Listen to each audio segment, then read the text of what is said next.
Bonjour Lorraine Goire. Bonjour. Depuis combien de temps avez-vous rejoint le service pré-presse de DSI? Novembre 2017, donc ça va faire 2 ans.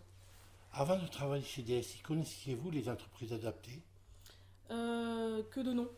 Je savais que ça existait. C'était des entreprises qui embauchaient plus de TH que de TO, donc de travailleurs handicapés plus que de travailleurs ordinaires, on va dire. Mais je connaissais pas du tout. Enfin, j'avais jamais été vraiment dedans, on va dire. Bon, vous êtes graphiste pré-presse. Oui. Comment on peut définir? Comment on peut dire? Vous nommez votre travail précisément.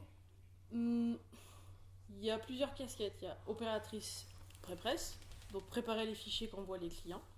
Ça peut être de tout, des affiches, des flyers, des têtes de lettres. C'est récupérer donc ces fichiers par mail généralement et les préparer pour qu'ils soient imprimables en offset ou en numérique. Et graphiste, c'est une seconde casquette que j'utilise de plus en plus depuis 1 an, qui consiste à vraiment faire de la PAO. Donc, De la création. de la création, c'est ça. De la création pure ou alors vraiment de la modification de fichiers de clients quand ils sont pas du tout imprimables. Quand par exemple c'est des PowerPoint ou des Word et que c'est pas du tout fait pour. Voilà, donc ça. Est-ce qu'il y a eu de spécificité chez DSI au niveau du travail par rapport à la formation, par exemple, que vous avez eue? Ma formation est un petit peu loin de ce que je fais ici, Oui. vu que je suis illustratrice sur le papier, illustratrice et graphiste, voilà. Et là, c'est un peu différent.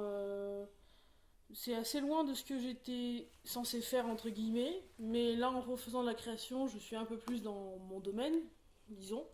Mais bon, le fait d'avoir fait du graphisme est beaucoup utilisé ici, surtout, voilà, comme je disais, pour reprendre les fichiers des clients qui sont pas imprimables à la base ou qui ont des défauts, qui sont trop près des bords, fabriqués, Comment, trichés, on va dire.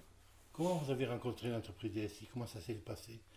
Par Alt 92, qui travaillait avec DSI et qui travaille souvent en sous-traitance avec DSI, qui est une entreprise de services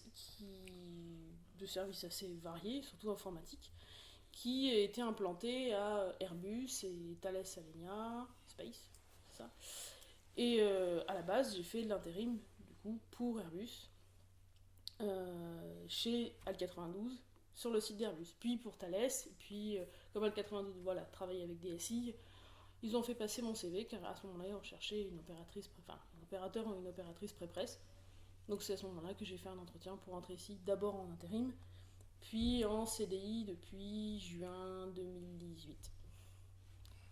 Voilà. Comment se passe, pour clarifier votre travail de tous les jours, comment se passe la préparation d'une commande client? Comment ça se passe? Si on Euh, peut parler comme ça. En premier lieu, on reçoit un dossier de production. D'accord. C'est ce qu'on est censé. On est censé commencer un travail quand on a le dossier de production. Enfin, quand on a le temps de le faire, bien sûr, en fonction de son impérativité.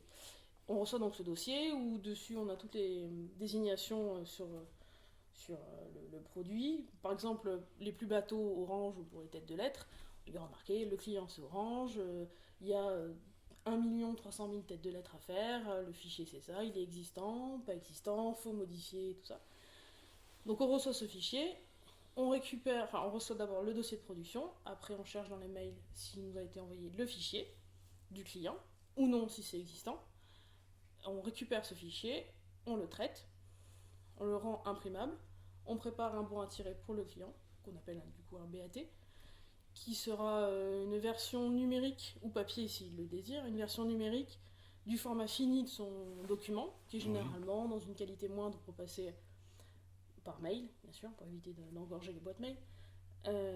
Il reçoit donc ce bon à tirer, il vérifie ce qui est marqué dessus, il vérifie que tout est selon ce qu'il avait prévu, et dans ce cas-là, il valide le BAT, et dans ce cas, on lance l'impression du fichier. Voilà, l'imposition, on appelle ça. Sur ce travail, vous êtes plusieurs?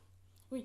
Combien vous êtes à peu près? Alors, À peu près. ça dépend. Le bureau appelé pré-presse, il y a le pré-presse pur et les cartes de visite. Cartes de visite qui sont un service totalement à part du circuit habituel des dossiers de production. Du coup, coup Fabrice qui s'occupe de l'administratif des cartes de visite, on peut tous s'occuper au pré-presse de la mise en place des cartes de visite pour les clients sur les maquettes et tout. Donc, sans compter Fabrice, du coup. Ceux qui travaillent sur purement les fichiers pré-presse pour l'imprimerie, c'est du coup Jérémy, qui est notre chef, Xavier, Laure, qui est là à mi-temps, qui fait surtout des cartes de visite, ça fait peu de temps qu'elle est ici, Laurence, et moi. Donc ça fait 5. Est-ce qu'au niveau, est-ce qu'au niveau des choix, vous prenez des choix ensemble? Est-ce que vous avez des réunions, par exemple? Oui. Beaucoup Généralement, de réunions. on n'a pas énormément de réunions à proprement parler, mais on met à jour un dossier, un tableau Velleda avec tous les dossiers qui nous arrivent. On trie en fonction de l'impérativité, en fonction du délai, par exemple s'il y a de la sous-traitance ou non, s'il y a une énorme quantité, s'il y a du façonnage en plus. Et là, on distribue les travaux. Et chacun, souvent, a un peu ses spécialités. Autant Xavier est spécialisé dans l'offset et dans les dossiers un peu complexes qui ont des procédures un peu différentes des nôtres, autant moi dans la création, mais globalement, on est capable de tous s'occuper des dossiers. On se dispatche les dossiers quand on les reçoit.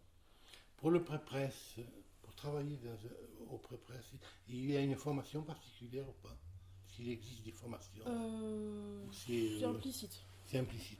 On va dire que quand je suis arrivée, on m'a appris au fur et à mesure à utiliser les outils que je ne savais pas utiliser à la base.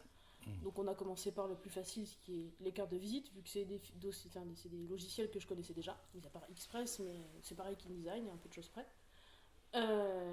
Et au fur et à mesure, on m'a appris à traiter des fichiers pour les différentes machines. Et ça comptait, voilà, j'observais ce que faisaient mes collègues, ou ils m'expliquaient comment fonctionnait tel ou tel plugin sur tel ou tel logiciel. Et au fur et à mesure, on apprend un peu comme ça. On est dans le flow de la production, et quand il y a des creux, on apprend à utiliser ce qu'on ne sait pas faire. Ce que fait Laure en ce moment, avec son CD des tremplins. Bon, Laurent Edouard, je vous remercie. Avec plaisir.